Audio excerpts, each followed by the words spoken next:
ನಿಮ್ಮ ಬೆಳೆಗೆ ಪೋಷಕಾಂಶಗಳು ಸಿಗುತ್ತಿಲ್ಲವೇ? ಬೆಳೆಯ ಬೆಳವಣಿಗೆಯ ಕೊರತೆಯಾಗುತ್ತಿದೆಯೇ? ರಸಗೊಬ್ಬರ ಬಳಸಿದರೂ ಕೂಡ ಇಳುವರಿ ಸರಿಯಾಗಿ ಬರುತ್ತಿಲ್ಲವೇ?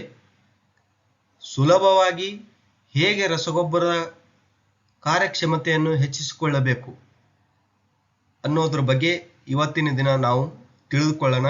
ನಮಸ್ಕಾರ ರೈತ ಬಾಂಧವರೇ, ನಾನು ಪ್ರಭಾಕರ್ ಧನ್ನ ಸಿಂಜೆಂಟಾ ಕಂಪನಿಯಲ್ಲಿ ಕೆಲಸ ಮಾಡ್ತಾ ಇದ್ದೀನಿ.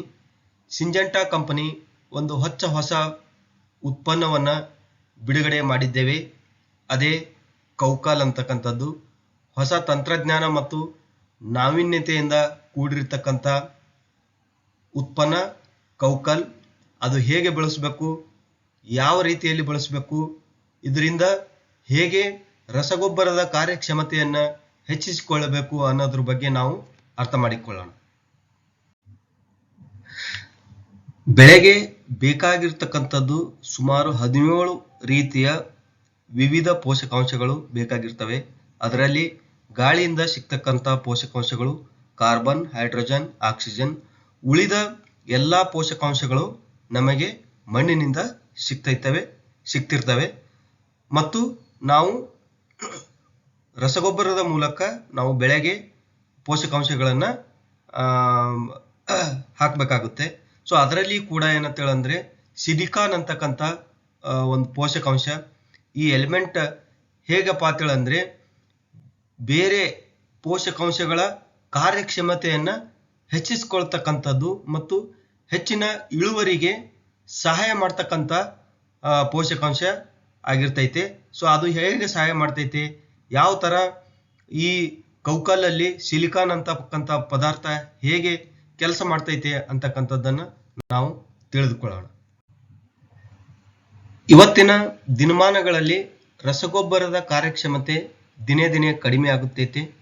ಯಾಕೆ ಕಡಿಮೆ ಆಗುತ್ತೈತೆ ಅಂತಕ್ಕಂಥದ್ರ ಬಗ್ಗೆ ನಾವು ನೋಡಿದಾಗ, ಹಿಂದೆ ಒಂದು ಕಾಲ ಅಂದರೆ ನಾವು ಗ್ರೀನ್ ರೆವಲ್ಯೂಷನ್ ಅಂತೇಳಿ ಏನು ಹಸಿರು ಕ್ರಾಂತಿ ಅಂತೇಳಿ ಕರಿತೀವಲ್ಲ, ಆ ಸಮಯದಲ್ಲಿ 1 kg ರಸಗೊಬ್ಬರವನ್ನು ನಾವು ಯೂಸ್ ಮಾಡಿದಾಗ ನಮಗೆ 15 kg ಹೆಚ್ಚಿನ ಇಳುವರಿಯನ್ನು ಪಡೆದುಕೊಳ್ಬಹುದಾಗಿತ್ತು.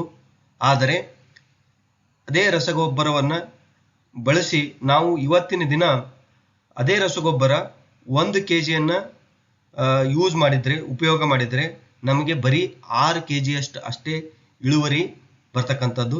ಅದು ಯಾಕೆ ಅಂತಕ್ಕಂಥದ್ರ ಬಗ್ಗೆ ನಾವು ಅರ್ಥ ಮಾಡಿಕೊಂಡಾಗ, ಮಣ್ಣಿನ ಸವಕಳಿ ಆಗಿರ್ಬೋದು, ಮಣ್ಣಿನಲ್ಲಿರ್ತಕ್ಕಂಥ ಸೂಕ್ಷ್ಮ ಜೀವಿಗಳು ಕಡಿಮೆ ಆಗಿರ್ತಕ್ಕಂಥದ್ದು, ಆಮೇಲೆ ಸಮಯ ತಪ್ಪಿದ ಮಳೆ, ಸರಿಯಾದ ಸಮಯಕ್ಕೆ ಮಳೆ ಬಾರದೇ ಇರತಕ್ಕಂಥದ್ದು, ಮತ್ತು ನೀರಾವರಿಯಲ್ಲಿ ಅಸಮರ್ಪಕ ನೀರಾವರಿಯನ್ನು ಕೊಡ್ತಕ್ಕಂಥದ್ದಾಗಿರ್ಬೋದು.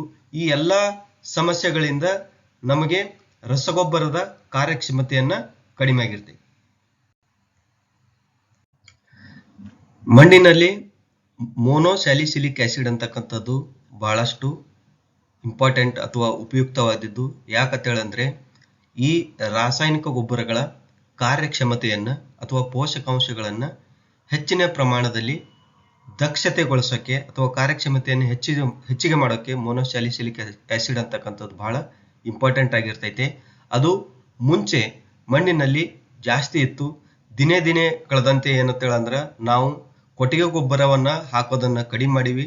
ಮಣ್ಣಿನಲ್ಲಿ ಇರ್ತಕ್ಕಂಥ ಆರ್ಗ್ಯಾನಿಕ್ ಕಾರ್ಬನ್ ಅಂತೇಳಿ ನಾವು ಕರಿತೀವಲ್ಲ, ಅದು ಕಡಿಮೆ ಆಗಿರೋದ್ರಿಂದ ಮಣ್ಣಿನಲ್ಲಿ ಮೋನೋಸ್ಯಾಲಿಸಿಲಿಕ್ ಆಸಿಡ್ ಕಡಿಮೆ ಆಗೈತೆ. ಸೊ ಇದರಿಂದ ನಾವು ರಸಗೊಬ್ಬರವನ್ನು ಹಾಕಿದರೂ ಕೂಡ, ರಸಗೊಬ್ಬರವನ್ನು ಹೆಚ್ಚಿನ ಪ್ರಮಾಣದಲ್ಲಿ ಉಪಯೋಗ ಮಾಡಿದ್ರೂ ಕೂಡ ನಮಗೆ ರಸಗೊಬ್ಬರದ ಕಾರ್ಯಕ್ಷಮತೆ ಬರ್ತಾ ಇಲ್ಲ.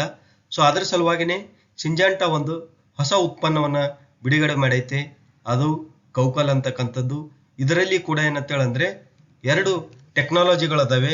ಒಂದು ಮೋನೋಸ್ಯಾಲಿಸಿಲಿಕ್ ಆಸಿಡ್ ಅಥವಾ MSA ಟೆಕ್ನಾಲಜಿ ಅಂತೇಳಿ ಕರಿತೀವಿ, ತಂತ್ರಜ್ಞಾನ. ಎರಡನೇದೇನಪ್ಪ ಅಂತೇಳಂದ್ರೆ SRET ಟೆಕ್ನಾಲಜಿ ಅಂದ್ರೆ ಸಸ್ಟೇನ್ ರಿಲೀಸ್ ಎನ್ಕ್ಯಾಪ್ಸುಲೇಟೆಡ್ ಟೆಕ್ನಾಲಜಿ ಅಂತ. ಅಂದ್ರೆ ಇದು ಸಸ್ಟೇನ್ ಆಗಿ ಅಂದ್ರೆ ಸಾವಕಾಶವಾಗಿ ಬಹಳ ದಿನಗಳವರೆಗೂ ಮೋನೋಸ್ಯಾಲಿಸಿಲಿಕ್ ಆಸಿಡ್ ಅನ್ನ ಮಣ್ಣಿನಲ್ಲಿ ಬಿಡುಗಡೆ ಮಾಡತೈತೆ. ಮೋನೋಸ್ಯಾಲಿಸಿಲಿಕ್ ಆಸಿಡ್ ಮಣ್ಣಿನಲ್ಲಿ ಬಿಡುಗಡೆ ಮಾಡೋದ್ರಿಂದ ನಾವು ಹಾಕಿರ್ತಕ್ಕಂಥ ಗೊಬ್ಬರ ಅದು ಹೆಚ್ಚಿನ ಕಾರ್ಯಕ್ಷಮತೆಯಾಗಿ ಇರೋಕೆ ಇದು ಸಹಾಯ ಮಾಡ್ತೈತಿ. ಇದರಿಂದ ನಾವು ಹಾಕಿರ್ತಕ್ಕಂಥ ಪೋಷಕಾಂಶಗಳು ಸರಿಯಾಗಿ ಬೆಳೆಗೆ ಸಿಗ್ತೈತೆ. ಇದರಿಂದ ಏನಂತೇಳಂದ್ರೆ ಬೆಳೆಯು ಎಲ್ಲ ಪೋಷಕಾಂಶಗಳನ್ನು ಸರಿಯಾದ ಪ್ರಮಾಣದಲ್ಲಿ ಹೀರಿಕೊಂಡು ಒಳ್ಳೆಯ ಒಂದು ಬೆಳವಣಿಗೆ ಮತ್ತು ಒಳ್ಳೆಯ ಒಂದು ಇಳುವರಿಯನ್ನ ಬರೋಕೆ ಇದು ಸಹಾಯ ಮಾಡ್ತೈತಿ. ಈ ಕೌಕಲನ್ನ ಯಾವ ಸಮಯದಲ್ಲಿ ನಾವು ಉಪಯೋಗ ಮಾಡ್ಬೇಕಪ್ಪ ಅಂತೇಳಂದ್ರೆ, ಯಾವುದೇ ಬೆಳೆಗಳಲ್ಲಿ ಈ ತರಕಾರಿ ಬೆಳೆಯಲ್ಲಿ ಆಗಿರ್ಬೋದು, ಅಥವಾ ಈ ಉದ್ದು, ಹೆಸರು, ಸೋಯಾಬೀನ್, ಹತ್ತಿ, ಕಬ್ಬು, ದ್ರಾಕ್ಷಿ ಎಲ್ಲ ಬೆಳೆಗಳಲ್ಲಿ ನಾವು ಈ ಕೌಕಲನ್ನ ಯೂಸ್ ಮಾಡ್ಬೋದು, ಉಪಯೋಗಗಳನ್ನು ಮಾಡ್ಬೋದು. ಈ ಯಾವ ಬೆಳೆ 4 ತಿಂಗಳು ಇರ್ತೈತಲ್ಲ ಆ ಬೆಳೆಗಳಲ್ಲಿ ಒಂದು ಸಿಂಪರಣೆ ಅಂದ್ರೆ ಇದನ್ನ ಮೊದಲನೇ ಗೊಬ್ಬರದಲ್ಲಿ ನಾವು ಏನು ಬಿತ್ತನೆ ಮಾಡೋ ಹಾಗೆ ಏನು ಗೊಬ್ಬರ ಹಾಕ್ತಿವಲ್ಲ, DAP ಆಗಿರ್ಬೋದು, MOP ಆಗಿರ್ಬೋದು, 10-26 ಆಗಿರ್ಬೋದು, ಅದ್ರ ಜೊತೆಗೆ ಏನಂತೇಳಂದ್ರೆ ಈ ಕೌಕಲನ್ನ 5 kg 1 ಎಕರೆಗೆ ನಾವು ಇದನ್ನ ಶಿಫಾರಸ್ ಮಾಡ್ತಾ ಇದ್ದೀವಿ. ಅದನ್ನು ಮಿಕ್ಸ್ ಮಾಡಿಕೊಂಡು ಈ ಗೊಬ್ಬರದಲ್ಲಿ ಮಿಕ್ಸ್ ಮಾಡಿಕೊಂಡು ನಾವು ಅದನ್ನ ಉಗ್ಬೋದು. ಈ ಬೇರೆ ಬೆಳೆಗಳಲ್ಲಿ ತರಕಾರಿ ಬೆಳೆಗಳಾಗಿರ್ಬೋದು, ಕಬ್ಬು ಆಗಿರ್ಬೋದು, ಈ ಕಮರ್ಷಿಯಲ್ ಬೆಳೆಗಳಲ್ಲಿ ಏನಪ್ಪಾ ಅಂತೇಳಂದ್ರೆ 2 ಸಾರಿ ನಾವು ಈ ಗೊಬ್ಬರಗಳಲ್ಲಿ ಮಿಕ್ಸ್ ಮಾಡೋದನ್ನ ಹೇಳ್ತೀವಿ. ಒಂದು ನಾಟಿ ಮಾಡೋ ಸಮಯದಲ್ಲಿ, 2ನೇ ಸಾರಿ ಯಾವಾಗಪ್ಪ ಅಂತೇಳಂದ್ರೆ ಹೂ ಬಿಡುವ ಸಮಯ. ಅಂದ್ರೆ ಬಿತ್ತನೆ ಮಾಡಿದ್ಮೇಲೆ ಅಥವಾ ನಾಟಿ ಮಾಡಿದ್ಮೇಲೆ, ಈ ಟೊಮೆಟೊ ಗಿಡದಲ್ಲಿ ನಾಟಿ ಮಾಡಿದ್ಮೇಲೆ ಹೂ ಬಿಡುವ ಸಮಯ ಸುಮಾರು 1.5-2 ತಿಂಗಳ ಆದ್ಮೇಲೆ ಏನಪ್ಪಾ ಅಂತೇಳಂದ್ರೆ ಮತ್ತೆ ನಾವು 2ನೇ ಸಿಂಪರಣೆ, ಮತ್ತೆ ನಾವು ಮುಂಚೆ ಗೊಬ್ಬರ ಇನ್ನೊಂದ್ಸರಿ ಗೊಬ್ಬರ ಹಾಕೋ ಟೈಮಲ್ಲಿ ಮತ್ತೆ 5 kg ನಾವು ಈ ಗೊಬ್ಬರದಲ್ಲಿ ಮಿಕ್ಸ್ ಮಾಡಿಕೊಂಡು ನಾವು ಉಗ್ಗೋದ್ರಿಂದ ಏನಪ್ಪಾ ಅಂತೇಳಂದ್ರೆ ನಾವು ಹಾಕಿರ್ತಕ್ಕಂಥ ಗೊಬ್ಬರ ಬಹಳ ಸರಿಯಾಗಿ ಏನಂತೇಳಂದ್ರೆ ಅದು ಪೋಷಕಾಂಶಗಳನ್ನ ಹೀರ್ಕೊಳ್ಳಕ್ಕೆ ಇದು ಸಹಾಯ ಮಾಡ್ತೈತೆ. ಯಾಕಂದ್ರೆ ಇದರಲ್ಲಿರ್ತಕ್ಕಂಥ ತಂತ್ರಜ್ಞಾನ SRET ಅಂತಕ್ಕಂಥದ್ದು, sustain release encapsulated technology, monosalicylic acid ಅನ್ನ ಇದು ಕಂಟಿನ್ಯೂಸ್ ಆಗಿ ಮಣ್ಣಿನಲ್ಲಿ ಬಿಡುಗಡೆ ಮಾಡೋದ್ರಿಂದ ಈ ನಾವು ಹಾಕಿರ್ತಕ್ಕಂಥ ರಸಗೊಬ್ಬರದ ಕಾರ್ಯಕ್ಷಮತೆಯನ್ನ ಹೆಚ್ಚಿಸಿಕೊಳ್ತೈತೆ. ಇದರಿಂದ ಒಳ್ಳೆಯ ಹೂಗಳ ಸಂಖ್ಯೆ ಆಗಿರ್ಬೋದು, ಆಮೇಲೆ ಹೂಗಳಿಂದ ಕಾಯಿಗಳ ಪರಿವರ್ತನೆ ಆಗಿರ್ಬೋದು, ಆಮೇಲೆ ಕಾಯಿಗಳು ಮತ್ತು ಹಣ್ಣುಗಳ ಗುಣಮಟ್ಟವಾಗಿರ್ಬೋದು, ಇದು ಬಹಳ ಸರಿಯಾಗಿ ಬರ್ತೈತೆ. ಇದರಿಂದ ಒಳ್ಳೆಯ ಇಳುವರಿಯನ್ನ ನಾವು ಪಡೆದುಕೊಳ್ಳಕ್ಕೆ ಇದು ತುಂಬಾ ಸಹಾಯ ಮಾಡ್ತೈತೆ. ಈ ಭತ್ತದ ಬೆಳೆಯಲ್ಲಿ ಕೌಕಲ್ ಸಿಂಪರಣೆ ಮಾಡಿದ್ರಿಂದ ನಮ್ಮ ಇಳುವರಿ ಯಾವ ತರ ಹೆಚ್ಚಿಗಾಗೈತಿ ಅಂತಕ್ಕಂಥದ್ದನ್ನ ನಾವು ನೋಡೋಣ. ಇಲ್ಲಿ ನೀವು ನೋಡ್ಬೋದು ಕೌಕಲ್ ಸಿಂಪರಣೆ ಮಾಡಿದ್ದು ಮತ್ತೆ ಕೌಕಲ್ ಸಿಂಪರಣೆ ಮಾಡದೇ ಇರ್ತಕ್ಕಂಥದ್ದನ್ನ. ಇಲ್ಲಿ ನಂಬರ್ ಆಫ್ ಪ್ಯಾನಿಕಲ್ಸ್ ಅಂದ್ರೆ ಮರಿಗಳ ಸಂಖ್ಯೆ 13% ಮರಿಗಳ ಸಂಖ್ಯೆಯನ್ನ ಜಾಸ್ತಿ ಆಗೈತಿ. ಜೊತೆಗೆ ಏನಂತೇಳಂದ್ರೆ ಇಳುವರಿಯಲ್ಲಿ ಕೂಡ ಏನಂತೇಳಂದ್ರೆ 6% ಇಳುವರಿ ಕೌಕಲ್ ಹಾಕಿರ್ತಕ್ಕಂಥ ತಾಕಿನಲ್ಲಿ ಜಾಸ್ತಿ ಆಗೈತಿ ಈ ಭತ್ತದ ಬೆಳೆಯಲ್ಲಿ.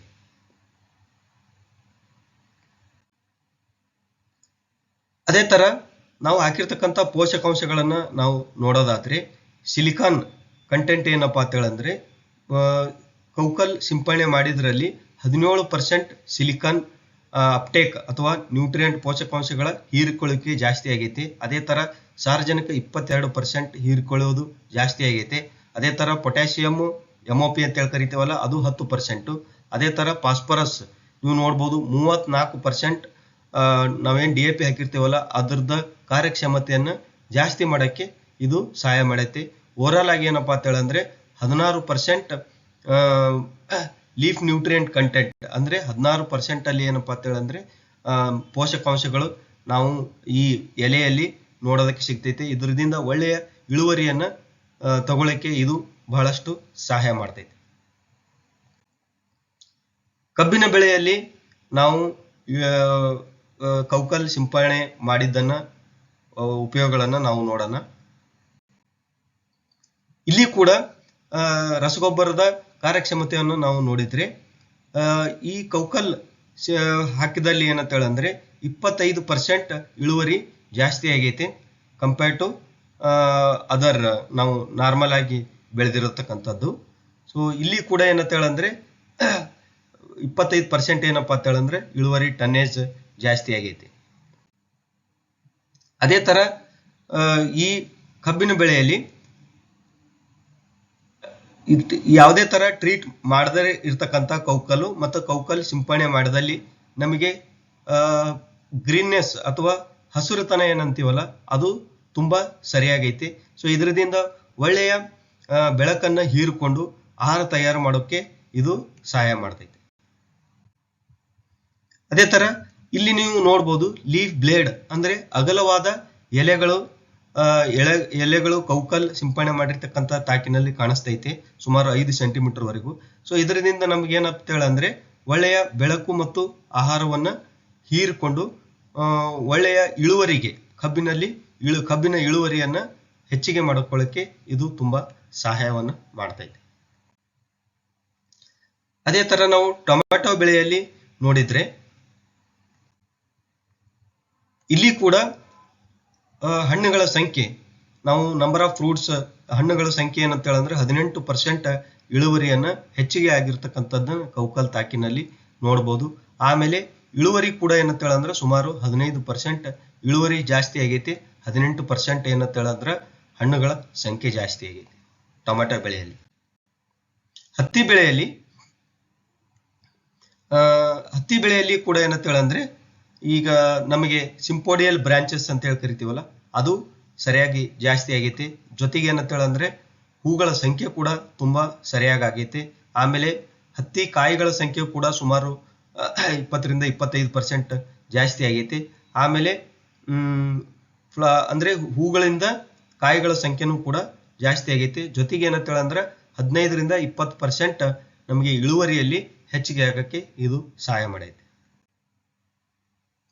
ಮೆಕ್ಕೆಜೋಳದಲ್ಲಿ ಬೆಳೆಯಲ್ಲಿ ನಾವು ನೋಡಿದ್ರೆ ಕೌಕಲ್ ಸಿಂಪಡಣೆ ಮಾಡೋದ್ರಿಂದ ಮೆಕ್ಕೆಜೋಳ ಬೆಳೆಗಳಲ್ಲಿ ಕೂಡ ಏನಂತ ಹೇಳಂದ್ರೆ ಸಿಲಿಕಾನ್ ಕಂಟೆಂಟ್ 38-41%ಗೆ ಇನ್ಕ್ರೀಸ್ ಆಗೈತೆ. ಜೊತೆಗೆ ಏನಂತ ಹೇಳಂದ್ರೆ ಪೊಟ್ಯಾಷಿಯಂ ಆಗಿರ್ಬೋದು, ಫಾಸ್ಫರ್ ಆಗಿರ್ಬೋದು ಮತ್ತು ನೈಟ್ರೋಜನ್ ರೇಷಿಯೋ ಕೂಡ ಏನಂತ ಹೇಳಂದ್ರೆ ತುಂಬಾ ಸರಿಯಾಗಿ ಆಗೈತಿ. ಇವೆಲ್ಲ ಏನಪ್ಪಾ ಅಂತ ಹೇಳಂದ್ರೆ ಈ ರಿಸರ್ಚ್ ಮಾಡಿರ್ತಕ್ಕಂಥ ಪ್ಲಾಟ್ ಅಲ್ಲಿ ಕೌಕಲ್ ಯಾವ ತರ ಕೆಲಸ ಮಾಡೈತಿ ಅಂತಕ್ಕಂಥದ್ದನ್ನ ಇಲ್ಲಿ ನೀವು ನೋಡಕ್ಕೆ ಸಿಗ್ತೈತಿ.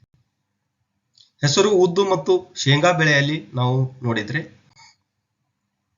ಕೌಕಲ್ ಗ್ರೀನ್ ಗ್ರಾಮ್ ಮತ್ತು ಬ್ಲ್ಯಾಕ್ ಗ್ರಾಮ್ ಅಲ್ಲಿ ಕೂಡ ಹೇಳಂದ್ರೆ ನಮಗೆ ನೈಟ್ರೋಜನ್, ಸಿಲಿಕಾನ್, ಪೊಟ್ಯಾಷಿಯಂ ಮತ್ತು ಫಾಸ್ಫರಸ್ ಸಂಖ್ಯೆ ಏನಂತ ಹೇಳಂದ್ರೆ ಇಳುವರಿಯಲ್ಲಿ ಮತ್ತು ಪೋಷಕಾಂಶಗಳ ರಸಗೊಬ್ಬರದ ಕಾರ್ಯಕ್ಷಮತೆ ಹೆಚ್ಚಿಗೆ ಮಾಡುವಲ್ಲಿ ಇದು ತುಂಬಾ ಸಹಾಯ ಮಾಡೈತೆ. ಶೇಂಗಾ ಬೆಳೆಯಲ್ಲೂ ಕೂಡ ನೀವು ಸಹಾಯ ಮಾಡಿದ್ದನ್ನು ಕಾಣಬಹುದು. ಧನ್ಯವಾದಗಳು.